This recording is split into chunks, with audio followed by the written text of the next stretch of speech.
ଅମିତା ବିଶ୍ୱାଳ ଆଉ କ'ଣ ଖାଇଛ ଆଜି? ଆଳୁ ଭାତ ଖାଇଛ? ହଁ ଭାତ ଖାଇଛ? ଖାଇନ ଭାତ? ଆଉ କ'ଣ ଖାଇଛ? ଆଳୁ କ'ଣ ଭଲ ଲାଗେ ଖାଇବାକୁ? କ'ଣ ଭଲ ଲାଗେ? ହଁ ଚିପ୍ସ ଭଲ ଲାଗେ? ଭଲ ଲାଗେ? ଆଉ କ'ଣ ଭଲ ଲାଗେ?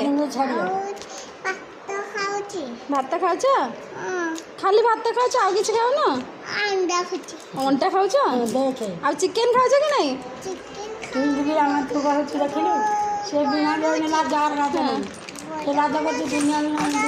ଆଉ ମାଛ ଖାଉଛ? ଖାଉନ? ଖାଉଛ?